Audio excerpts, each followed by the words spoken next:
Okay, welcome and thank you for joining us today. We're excited to be presenting on the topic of FAFSA simplification, as we know that is a very hot topic amongst higher education at this point.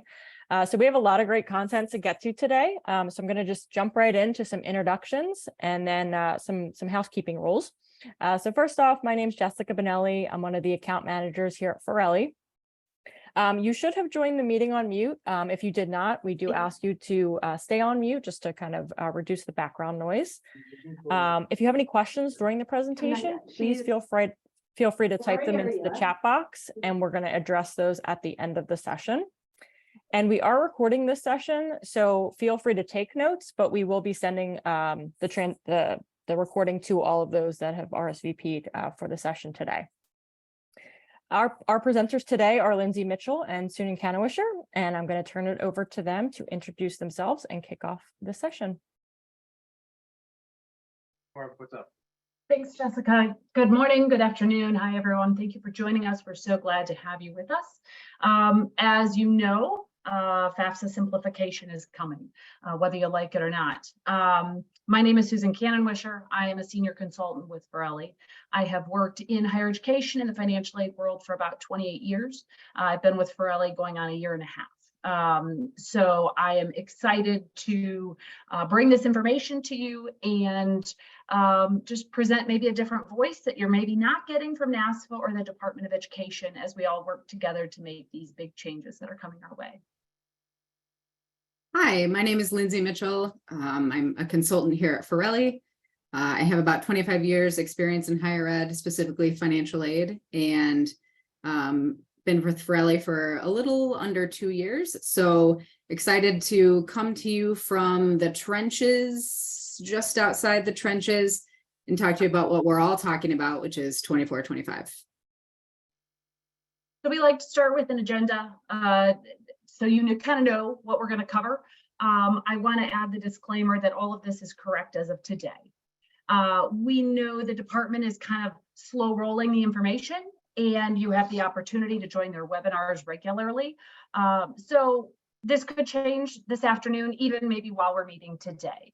But Lindsay and I have worked, we started this prep weeks ago, and the presentation has had many forms, many updates, many changes as we've gotten more information. So it is correct as of today, and we'll do our best to unpack it for you. So hopefully you feel more prepared. So there are some things that you should be doing now already. Some things that, even though the bulk of this FAFSA Simplification Act does affect 24-25, there are things that are happening now. So some of the major things, we won't spend a lot of time on this just because, again, we're all kind of working on this already, but professional judgment was a big item. The highlight for that is institutions can no longer deny all requests, and they need to be able to advertise the option, if you will, to their students. They've made some changes to documentation, dependency overrides, etc. Cost of attendance, the big thing is being more transparent, making sure that the components are reflected, whether, on your website, in cost of attendance figures, so that students know exactly, or the best of our abilities in the financial aid office at the point in time where they're budgeted, what their costs are going to be for your institution. And then the other thing was room and board is now termed housing and food. And then student eligibility, and this is, things that have been in the works for a while. The selective service, drug convictions, and SULA regulations are officially gone. So those are not addressed by the FAFSA at all for 23-24. And you can get all the ins and outs for those three things in the Dear Colleague letter that was put out last fall, I believe. So this is all stuff, old news, but wanted to make sure that you knew that the net was cast very wide on this legislation and is affecting us today, not just for the upcoming 24-25. So what comes next? There's still a lot of unknowns. Lindsay and I have both been in this industry for many, many years. And I will tell you that some of these things are still a challenge for me to wrap my head around. Concepts that have been kind of at the core, at the foundation of our language, what we talk about, what we know. For my entire career, And we're just throwing out the books in for sure, is that not a single school that exists today will be able to do business the same way. Everyone will have to do something differently in 24-25. And so as an industry, we work together. As an industry, we build off of each other and we build one another up. And so we'll go through this together and we'll do what we always have, which is we'll dive in and we'll get it figured out. NASFA released this chart. I'm a very visual person, so this is helpful in some regard. This is a Pell eligibility chart, and we're going to break this down a little bit. But you know, when this whole conversation started unraveling a while ago, and the feds would talk about the Pell eligibility and the SAI and all of these things, what really went through my brain is this. You know, as they were talking, these concepts were just so bizarre, and it was like if this, then that, and if the poverty guidelines and all these things that we're not accustomed to, and what feels like simplification.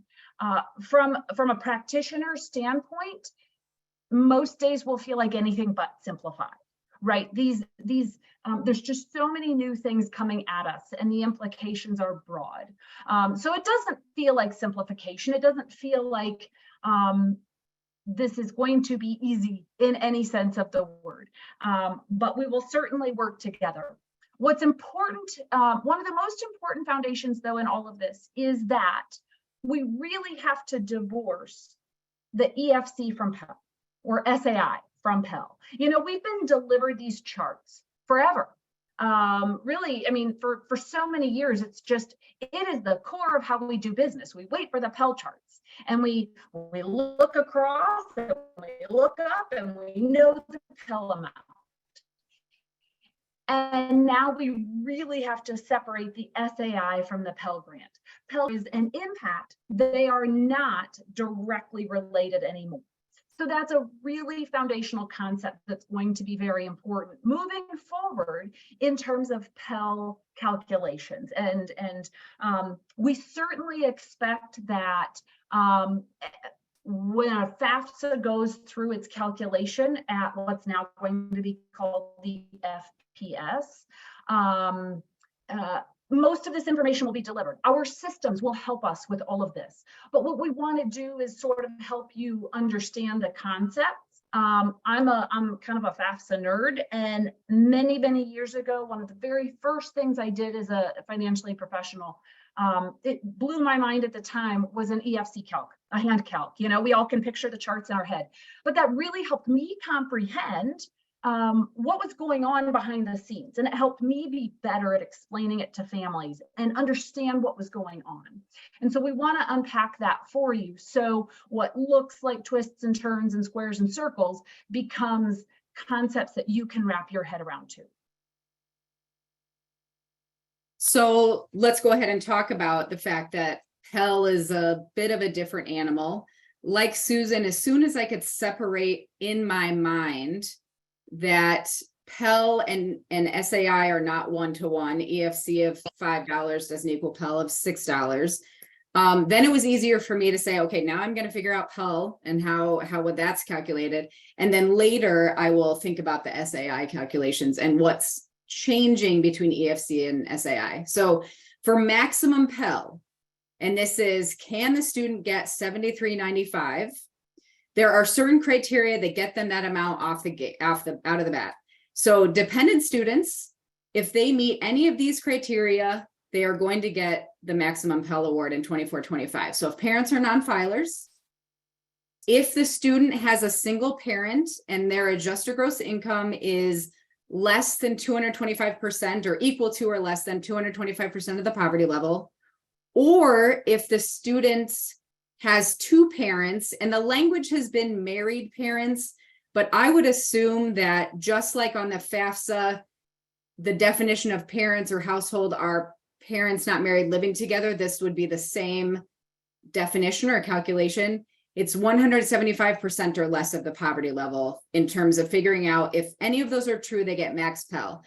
So notice in here, it is parent adjusted gross income that is driving this Student AGI does not come into that max Pell calculation at all. So that is something different that they're just looking at the parent in terms of that calculation. And then if it's an independent student, again, these two things being true automatically gets the student the maximum Pell amount. If the student, and if applicable, the spouse is a non-filer, or if the student is not a single parent and their AGI, including their spouse, if applicable, will be 175% or less of the poverty level, then they too will automatically get that 73.95. So notice in this conversation, again, no SAI. They are looking at adjusted gross income, poverty level, and then we'll talk a little bit more that poverty level also has to do with number of people in the household. So completely independent of anything else that's happening in terms of that SAI. We talked about max Pell. The next concept, the next layer of the calculation is minimum Pell. If you've calculated that your student does not qualify based on those criteria for the maximum Pell, whatever it is for the year, then the next piece would be, do they qualify at least for the minimum Pell? You know, because again, you've got your chart, you know what that EFC is, but we don't have that. We know maybe how to calculate Pell, but do they at least qualify for the minimum? So just like max Pell, we have a decision tree, right? So if the student is dependent, if your student is applying and they are a dependent student, we look to the parent's information. So we're still looking at AGI of the parent, still looking at the federal poverty guidelines, which we'll show you here in a minute. But if your student has a single parent, it'll be 325% or less of the poverty guidelines, poverty level, federal poverty level. If your student's parents are married, we have a different percentage. So there's this poverty guideline chart. So there is still a chart, but the percentage that you're looking at will vary depending on the criteria, the qualities of the student. So is it a dependent or independent? Are the parents married or unmarried? Is the student married or unmarried? That tells you what percentage of that poverty guidelines chart that you're going to be looking at. So again, a dependent student, we're looking at either 325% of the poverty level or 275, and that choice will be based on their marital status of the parents. If you have an independent student, you've got three things to look at. There's always more, right? So your independent student,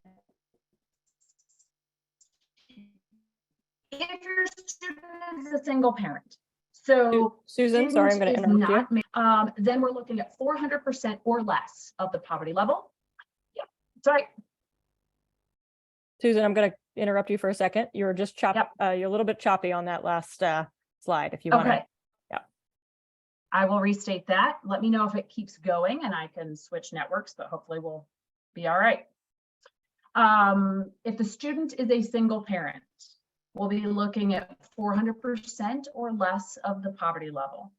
And then if the student is married and has dependents, so we've got married student with any dependents, we'll be looking at 350% of the poverty level. And if the student has no dependents, regardless of their marital status, if they have no dependents, we're looking at a lower amount, 275% of the poverty level.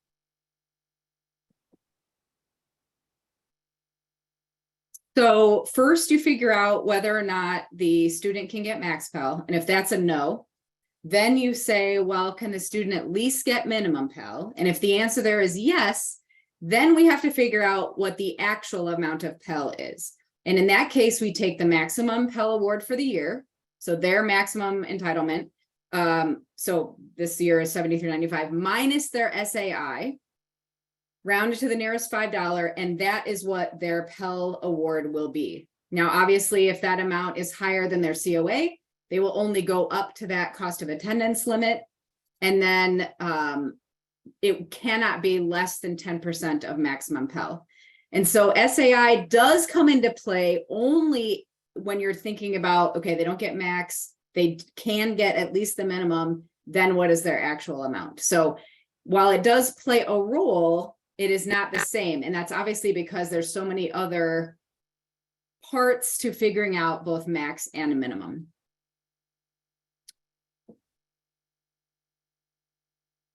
So the new chart that we have to rely on now is no longer the COAs and EFCs and matching to get the Pell Award, but this is the poverty level guidelines. And so again, depending on household size, and whether or not we have a dependent versus independent, or have married two parents or one parent, you are going to be checking the percentage column. So 150%, 175, going down to number of people in the household. And that is your number that you were looking for in terms of the cap or the ceiling and the floor, if you will, of someone's income when determining that max and minimum Pell amount.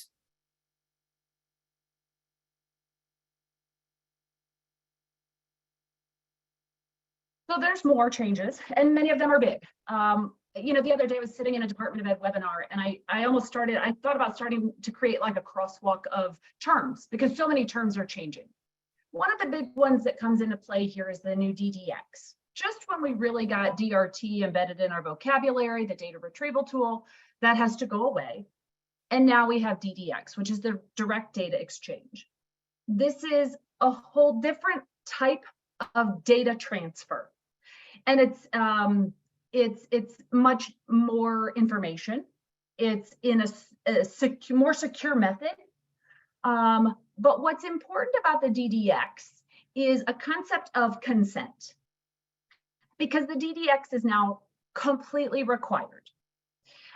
This note in the fourth comment here is that the DDX, if a student does not give consent for the DDX, they don't qualify for aid. They can get unsub, but that's it. Now, there will be cases where students cannot use DDX, such as divorced parents who were married filing joint in the base tax year. They can't use the DDX, but they have to give consent. If they don't give consent, then the student cannot qualify for need-based aid. That's a huge shift. DRT was optional. This is far more punitive. And so it's to be taken very seriously. So consent is an important concept, because there are times where that data can't come from the IRS, but the student still must give consent. And so that's a big change. We also have feels sort of minor, but EFA is estimated financial assistance. We all know how that fits into the calculation. We're shifting that a little bit to OFA. I personally feel like this is a really good change. OFA is said to be excluding emergency assistance. I haven't gotten full clarification, but what I envision that to be are those students that say, when you have a Res Life director coming to you and saying, hey, this student's living in their car. Do we have anything we can do to help them? Or this kid is about to flunk their class because they can't buy their textbooks. Can we get them a bookstore gift card? It doesn't come out of financial aid, but it comes from the college in some way, shape, or form. That emergency assistance, again, that is not fully clarified by the department, but it does say it will exclude emergency aid. So that hopefully we'll get some additional clarity coming soon on that. The bigger change, though, is this intensity level. This is big. We're used to blocks, full-time 12 or more credits, three-quarter time 9 through 11 credits, half-time 6 through 8. We've gotten our head around the blocks. Gone. It's gone. Throw it away. It's out the window. Now we have intensity level. And so you can see on the chart, a student at 9 credits will get a different Pell Grant than 10 credits. Because it's all based, it is down to the credit, the number of credits that a student is taking. Hopefully our systems, there has been some groundwork to help facilitate that, but the definitions of your data and credits and applicable credits and enrollment and when do you look at their credits, all of those concepts will become far more critical, because you're going to have to delineate Pell Grant eligibility down to the number of credits. So literally a 2 credit hour enrollment will be a different Pell Grant than a 3 credit hour enrollment. And so that intensity level is new, and I think it's one of the more substantial changes coming our way. So one more thing I want to say about consent, because I feel like this has been a question that's come up in a lot of the webinars is, so number one, every contributor has to give consent. So I, the student, if I'm dependent, my parent is a contributor and must give consent to give their information, be accessed by DDX. And then the other piece is if I'm a married student, so I'm independent, my spouse is also a contributor. So that person will also need to give consent to access the DDX. And consent is different than pull in my info. Consent is I'm giving permission to say, yeah, go ahead and check with the IRS about my status. So if I'm a non-filer, if I'm, all those scenarios where the DDX isn't going to end up giving the right info, there's still going to be some self-reported changes that will need to happen. That consent still has to be given in order for an SAI to be calculated. Because as Susan mentioned, if not all the contributors consent, they will not calculate an SAI and the student will not be eligible for any need-based aid. So the contributor and consent piece is big, as she indicated, and the fact that consent is not the same as actually pulling in the info. So even if I'm a non-filer, I have to give consent. Okay, so let's go ahead and calculate a Pell Grant together. So try and figure out, again, with very general information, how much a student might receive. So we know this about our student. Johnny's parents are married. So there are three in the household. Their parents' adjusted gross income is $46,726. So how much do they get in Pell? So this is where we have to get out the poverty guidelines. And because his parents are married, it's going to be 175% of that AGI and in the poverty guidelines for a family of 3, which is $40,303. They have an AGI that is higher than that, which means that this student does not qualify for max Pell. Okay, so then we'll go ahead and go back to the chart, the poverty guidelines, and see if they at least get minimum. So there we're looking at 275% with their AGI of 46,726, and it's 63,000. So what that means is because their AGI is less than that, then they're at least going to get minimum Pell. Then we actually look at, and I have not provided this to you, their actual SAI, but in this case, we take the maximum award of $73.95. We subtract their SAI of $1,994, and this student's award is $5,401. So we did max Pell as a no, minimum Pell as a yes, and then we actually have to do some math. But wait, there's more. There's enrollment intensity, right? We are, as Susan mentioned, we're used to blocks of credits, but in this case, we have to look at their actual credits. If they're enrolled for 11 credits, they get 92% of that scheduled award. So in this example of 5401 being their scheduled, $4,968.92. Again, it's going to be rounded up to the nearest $5. If it's 9 credits, it's 75% of that amount. And if they're in 5 credits, 42%. So not only is it very individualized because of the family size, parents' marital status, dependency status, and then the poverty guidelines related to all of that, then you add the layer of their actual credit hours per term. And again, this is just like today where in one semester or one term, the student can get full Pell because they're at 12 credits or more. If in the next semester, the student's at 8 credits, then it would just be looking at their 8 credits and what they're eligible for that semester. So it can be different in terms of what they're receiving percentage-wise, in terms of what they can actually, receive for each of those terms. So it's definitely not all kids with this EFC get X number of dollars in Pell. There's a lot more nuances to it now.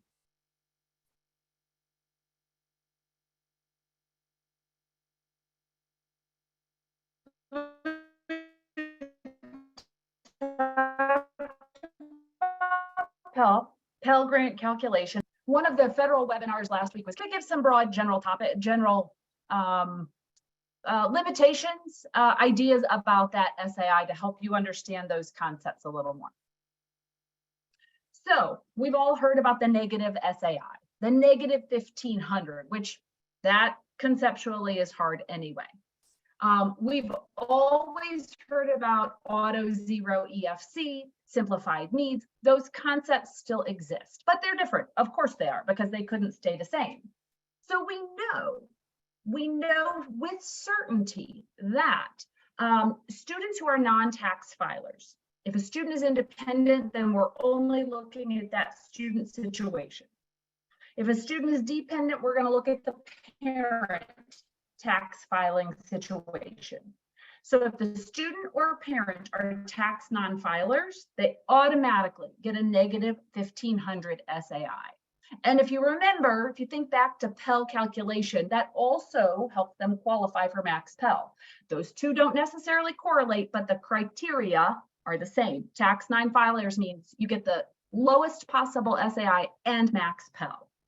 So if a student has an SAI that is a positive number, but they still qualify for max Pell, because remember, those are separate, calculated differently. So if they qualify for max Pell, but they have a positive SAI, their SAI automatically becomes a 0.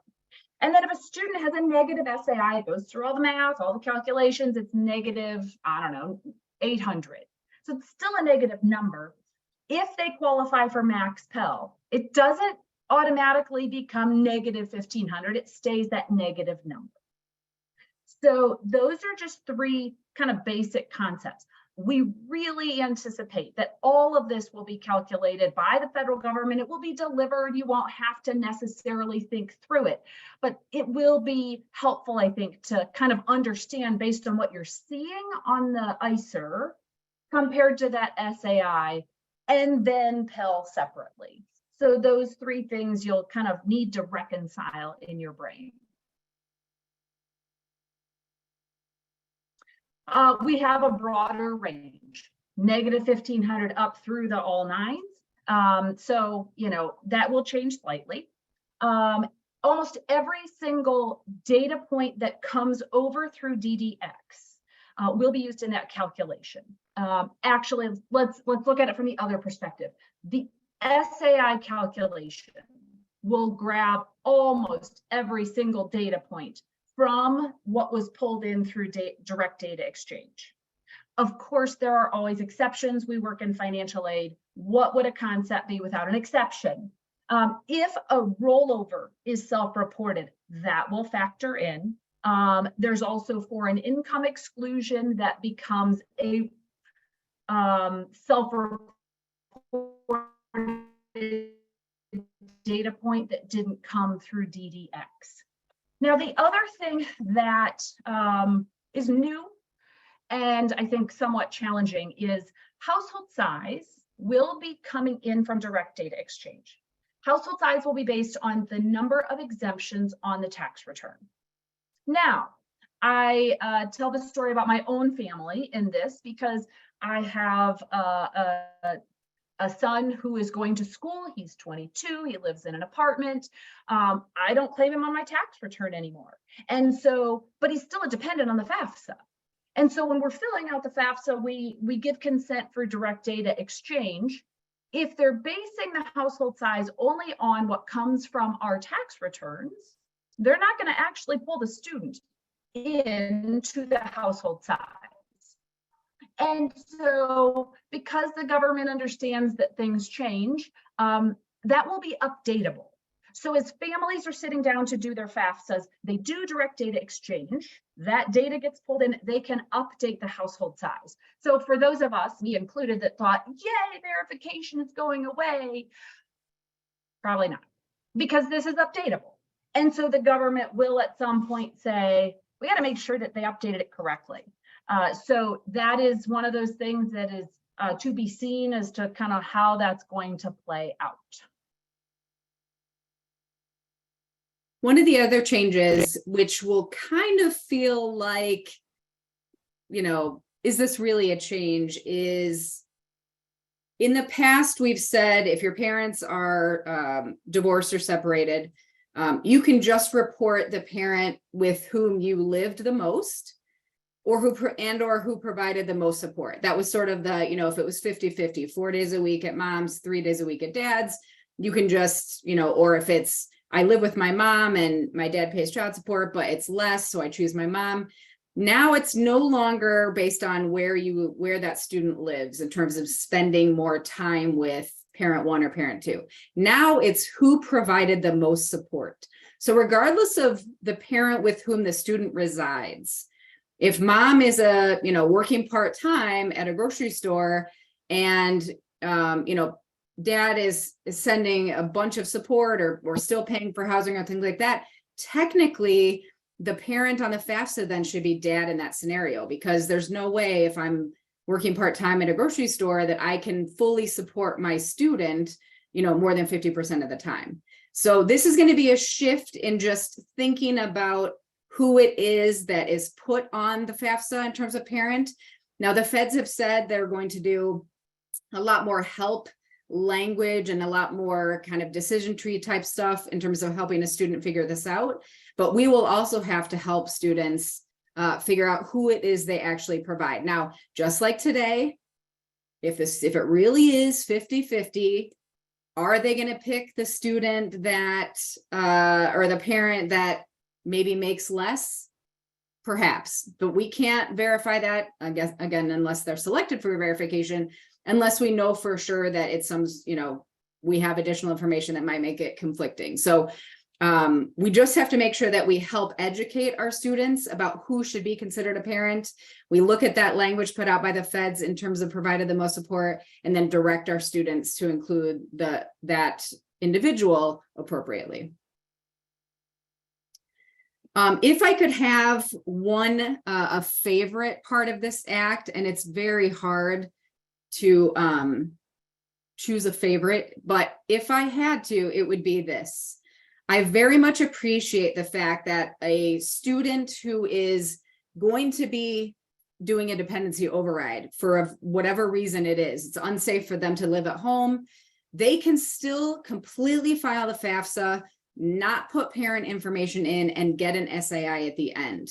And we as financial aid staff will be able to identify what the feds are calling provisional independence, so that when we can reach out to them and help them through the dependency override process. So we still have to collect outside documentation, acceptable documentation from the feds perspective, but we at least can proactively help these students through that process. So I appreciate that we're not adding more baggage to that student by giving them a reject code and telling them that things are missing and we can't proceed. We're actually going to get them halfway there and be able to work with them, to get that documentation submitted. So I appreciate the feds acknowledging that students are in all kinds of living situations, and they're accommodating some of those.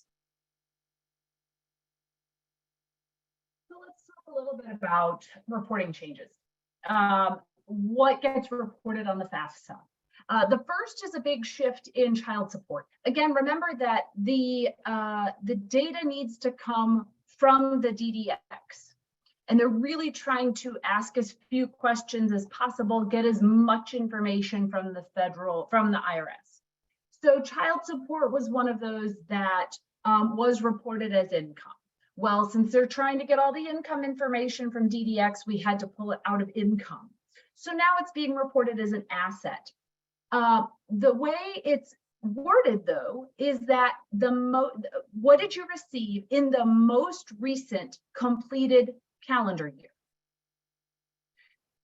So, because we're doing prior tax information, in 24-25, students will be reporting 22 tax information.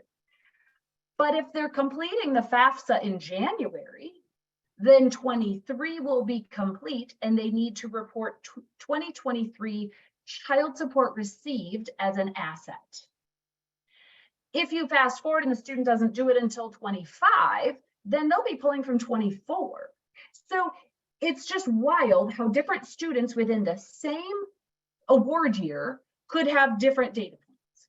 But that's what the language currently says is the most recent completed calendar year. We all know those parents don't have that money sitting in an account, but this was the only way they could pull child support received out of income. So that's their solution. Good or not, we can't decide. We don't, we'll roll with it, right?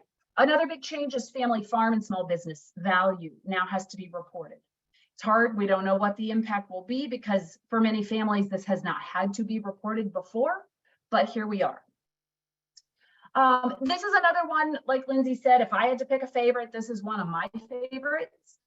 529 plans. I've been talking to families for years at financial aid night presentations, and they would come up to me and they say, I have 3 529 plans, one for each of my children. And you're telling me I have to report the value of all of them on this student's FAFSA? And yeah, if you're the owner, then yes, that has to be reported. But the Department of Ed did just clarify last week that students will now be reporting, parents will be reporting actually as their own asset, the value of the 529 for which your student is the beneficiary. So if they have triplets all starting school 1 year and they have 3 529 plans, they'll report the value of each 529 plan independently on each of the students' FAFSAs. So I think that's a huge benefit. In some cases, families have felt like there's a disincentive to save. And so I think this is one of them that will remove that disincentive to have those varying 529 plans. It removed the number of students in college from the SAI calculation. It will still be asked from the FAFSA. And so families might challenge that because that, from what I've seen in the modeling, will have the biggest impact on SAI. And so, because the question is still presented on the FAFSA, some may still assume it's being used in the calculation. But it's not. And so that's being removed. So this was income that would be reported that is now ignored or not even reported anymore. Income earned through a co-op, non-federal need-based work study earnings, child support paid, combat pay, and foster care. Other things being removed from untaxable income. So sources of income that no longer have to be reported. Again, child support received, that's being shifted. Workman's comp, veterans benefits, housing and food allowances that are often paid to military and clergy, cash support paid on your behalf for independent students. So that's interesting. And then payments made to tax deferred pensions, retirement accounts. So that could certainly be helpful. And there's some other less common things that no longer have to be reported. So again, how that all plays out, we'll see as we start to get those SAIs rolling in. So it's maybe not so much hot off the presses, although I feel like every day we're looking for new guidance and every day we have something that is hot off the presses, but they did release at the end of May and then updated slightly at the beginning of June, the ICER specifications guide. So what we encourage you to do is go pull that out from FSA Partners because it will tell you exactly the data points that you are going to receive as an institution from the ICER. And so while the number in college is not in the SAI calculation, it is still a question on the FAFSA. And so you will still get that information on the ICER. So if you as an institution want to account for that in some way with institutional aid or whatever your awarding policies are, that is access, you will still have access to that information, even though the feds are not using that as part of their calculation. So it's helpful if you go through and just look at what you're still going to receive. One thing that caught my eye most recently is the fact that they are no longer going to be asking interest in work study. That's not a question anymore, which means you're not going to get that information per those ICER specs. And so if you have a packaging rule that looks for, interest in work study and SAI of X or need of Y, you're going to need to rewrite that rule or those packaging guidelines, because that's no longer data you will have. So not only do you want to look at those specs and see what are we still going to get that we've expected in the past, but what am I losing now that I might have to account for in some other way? And so that ICER guide, and we'll see, the feds will, as they keep sending out information, if there are additional changes, I'm sure they will alert us to those going forward. And that information obviously is also being sent to our software providers so that they can rework what is happening in our mainframes so that we get the information in the right spot for our students. So jumping back real quick to SAI calculations, other changes along the way, we do still have simplified needs. There are these 4 bullet points, 4 different ways that a student could qualify for SNT that would act exactly the same way, where their asset value does not show up or does not get included in the equation. What we don't know yet necessarily is, will they still have to report it and it just gets excluded from the calculation? Or will the flow of the online FAFSA be smart enough to not even present those questions? That's my hunch, because that's been a big focus. But again, with this, we're looking at if they qualify for an auto 0 or a negative 1500 SAI, then, which again, we're thinking non-tax filers, then asset information won't even be presented. If they have an AGI of less than 60,000. So you can read through all these different criteria in terms of ways that a student could still qualify to have their assets not included in that SAI calculation. So what does that mean on the calculation side? I first of all want to give my ode to Lamar Alexander. This photo I've seen a million times over the years. He was the champion for FAFSA simplification. And I saw this image over and over and over. You can see, if you look closely, that is a FAFSA. And he always, like every year into Congress, he would bring this very dramatic pile of papers and unfurl it for all of his peers, and how complicated the FAFSA is. And I believe FAFSA simplification passed in December, and I believe he retired the end of December of that year. So he did get to see that in his lifetime. And I just, this picture just was around for so many years. And so I had to tip my hat to Lamar Alexander, who kicked this whole thing off as one of his hot button items. So thanks, Lamar. We appreciate that. So if you ever did a hand calc, an EFC hand calc, you probably maybe remember that one of the tables, one of the allowances that was a part of that was for state taxes. Depending on where the student resided, there was an allowance made for state taxes. So a place like New York that has a much higher tax than Florida that has no state tax, or whatever it works out, however that is, it was sort of a way of equalizing things. That state tax portion of the equation is being eliminated.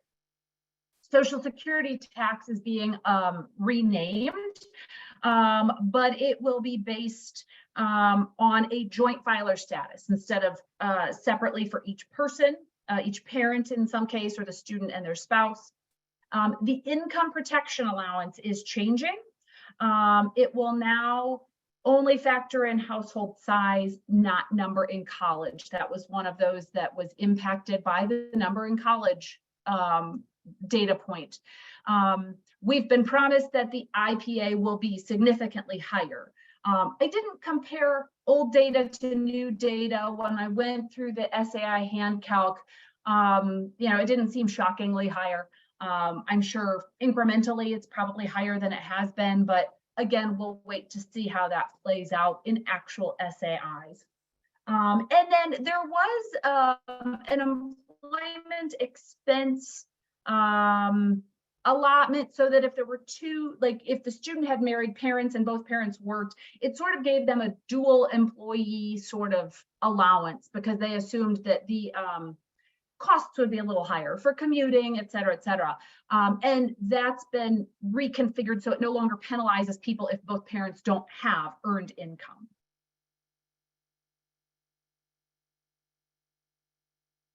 So now that we have the DDX and we have what they're calling federal tax information, or FTI, we are having to all get another SAIG mailbox. And this is because the FTI is what they also call CUI, which is controlled unclassified information. So that FTI data has to be locked down in a different way, or a more secure way, than the other ICER data and other information coming to us from CPS, or FPS, as it will be 24-25. So we need to, it's not one new mailbox, we need to get a second mailbox. And then also things like TD client will update, Ed Connect, et cetera. So depending on how you're actually bringing that information into your mainframe. So be watching for specs about updating that software. Make sure your IT people know about that. And one thing I wanted to add another detail to when talking about that federal tax information and consent is when I mentioned contributor. So if I, the student, am a contributor, my spouse would have to give consent if we filed separately. So if I filed jointly with my spouse, only I need to consent as a student, because my spouse is technically, we're both, I can vouch for them because we filed together. For the parents, if the parents are married filing jointly, just one parent is a contributor and needs to give consent. And so I just wanted to make that distinguishing point in terms of how the FTI comes to us via DDX and how that goes with the point of consent. That's a lot of alphabet soup. What's that? That's a lot of alphabet soup there. Right. If I could have a least favorite part of this act, and it's also very hard to find a least, it would be the work study reporting that we have to do for 24-25. And I think that slide should be coming up. We now have to report on a calendar year basis to COD what our students are earning in federal work study. So it is no longer provided, the student does not enter that piece of information. It cannot be obtained by the IRS, because the IRS just sees total income earned from work by a student or their AGI, and can't parse out what is that need-based federal work study versus other income. So we have to be sending it, we have to be reporting it to COD. Even though this is effective for 24-25, so it feels like, oh, it's forever away. The fact that the FAFSA will open in December or January, and they're going to need that federal work study information for that calculation. And then, so we need to start reporting that. And so obviously the specs aren't out yet. We don't have the full tech, but that's something that's a sooner rather than later thing that we're going to have to start sending off to COD and not be waiting till 24-25. In terms of the year for which you are reporting those work study earnings, again, it's calendar year. For 24-25, people are going to be using 2022 tax information. And so you are going to be sending 2022 work study earning information. So it's always going to be the same years that are going to be sent to COD and then obviously fed into that student's FAFSA.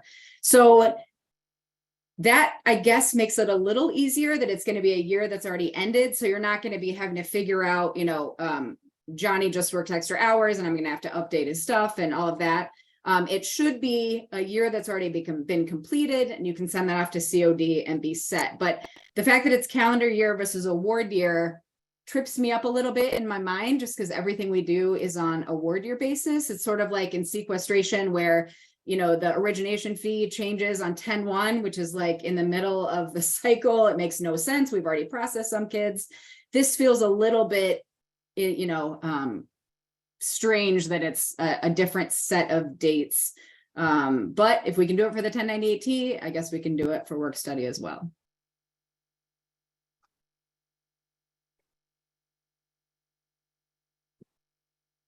All right, everybody hanging in there? Everybody doing all right? We're throwing a lot of information at you, a lot of acronyms, a lot of letters, a lot of concepts, but we would not be complete without leaving you with some, what does this mean? What can you do? How do you prepare? How do you manage all of this?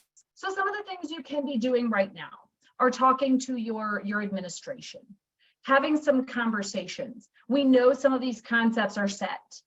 So SAIs are going to be different. Your returning students could have significantly different SAIs than they had as at EFC. Their need could change completely. Will you do anything for them? Will there be anything, any options for institutional aid? Or how are you going to change your strategy? Maybe scholarship strategy or need-based aid strategy for your incoming students. If your matrix for your need-based aid previously relied on Pell Grant, some schools lower their Pell Grant or lower their institutional aid if a student qualifies for Max Pell. Are you going to continue to do that? If a student loses eligibility because they had 2 in college and now it's only looking at 1, is there anything that can be done institutionally to make up for that? Because this could hit retention numbers. It certainly could have an impact on special circumstances. And then one of the things that I just recently noticed in a webinar is that the question on parent level of college of education, that's changing. Now, the language still gives you some data, but I know a lot of schools rely on that for data points. It'll now say, did your parents, I believe it says complete college. And it's a yes, no, don't know response. And so that might be really important for your administration because they might have some things relying on that data point. So that is something to alert them as well, as that could be a change to how they gather data. So these are questions that you can start having with your leadership to start to prepare. Because if you wait until the FAFSA comes out, it will 100% be too late. Even having these conversations with your admissions office, how are you talking to your students that you're trying to recruit? As you're looking over all that is to come, is this an opportunity for you to talk to your presidents and vice presidents about maybe getting additional staff, maybe even just short term, to help get through this process? Maybe they're more open, knowing how massive these changes are going to be.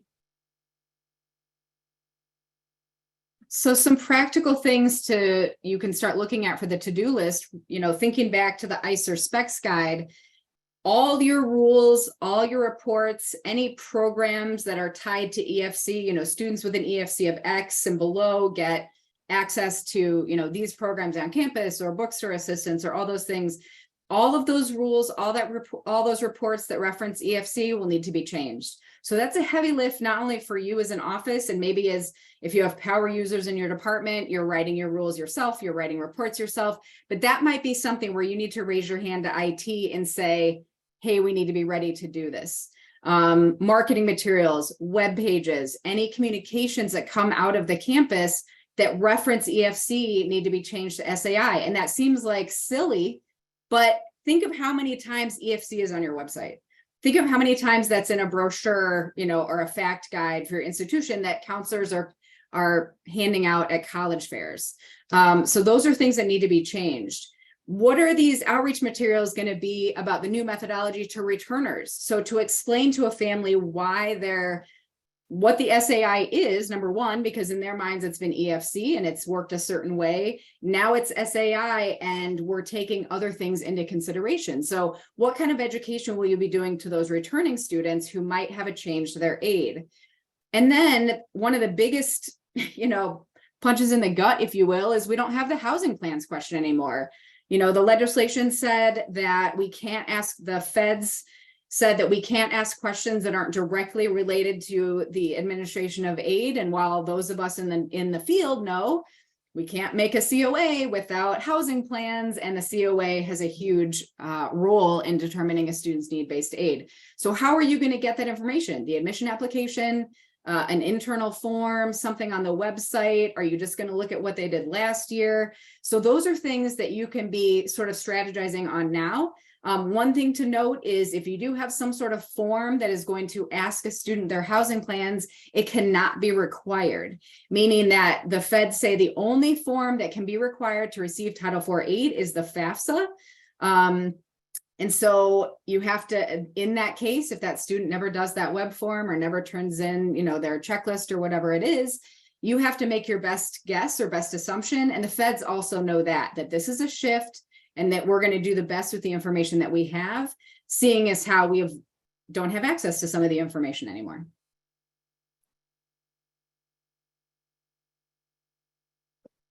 So where do you get help?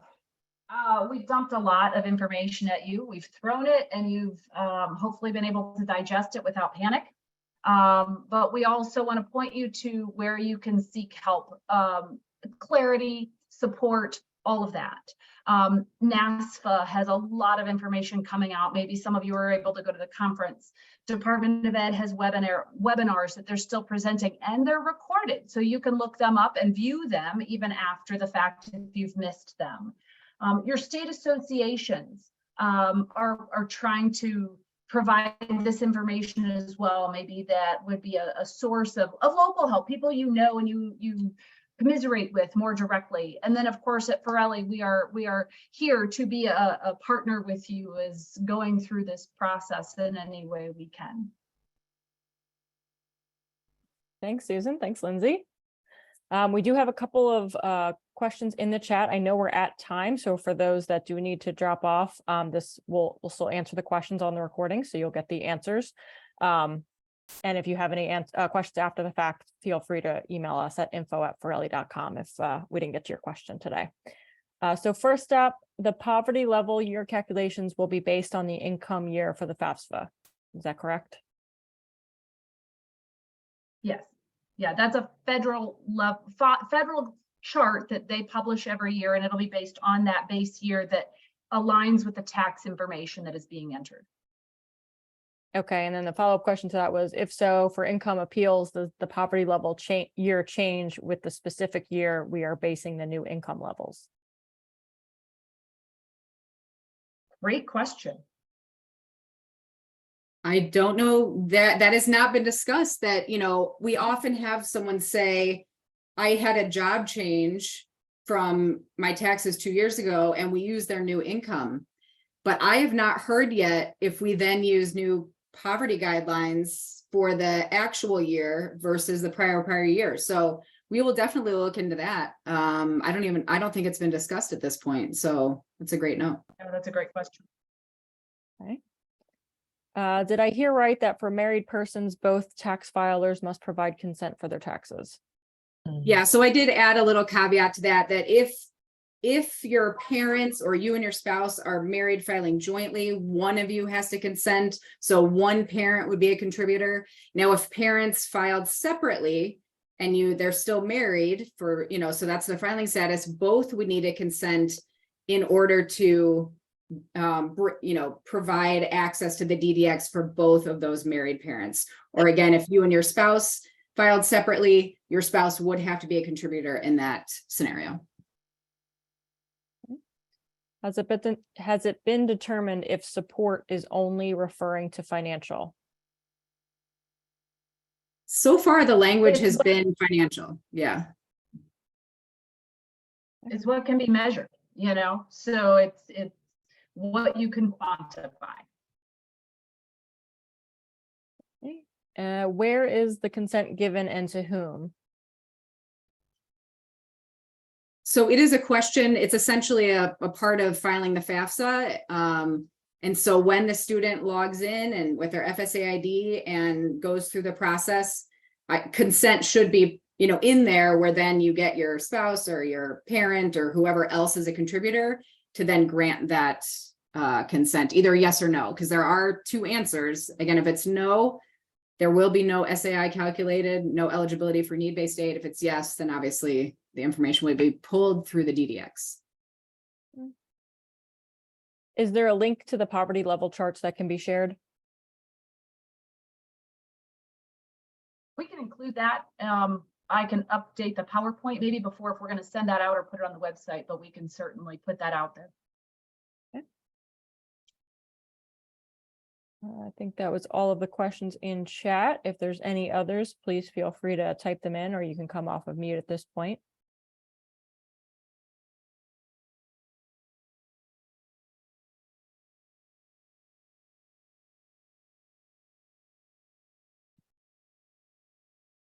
Let's see. Ferrilli works with multiple different platforms. How do you feel Colleague, Banner, Workday, and Anthology are releasing the crossover?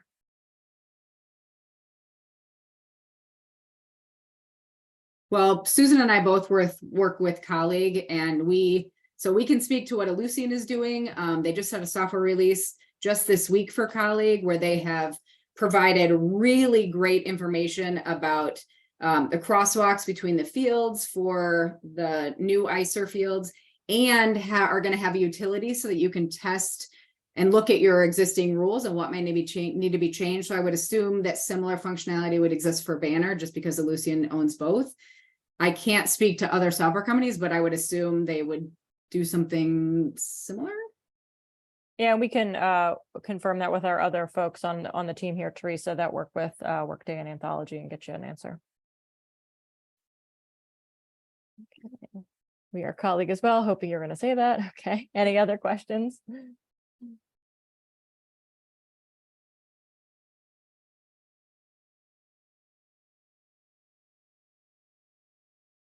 Okay. Well, if you think of a question after the fact, feel free, like I said, to email us. You can use info@ferrilli.com.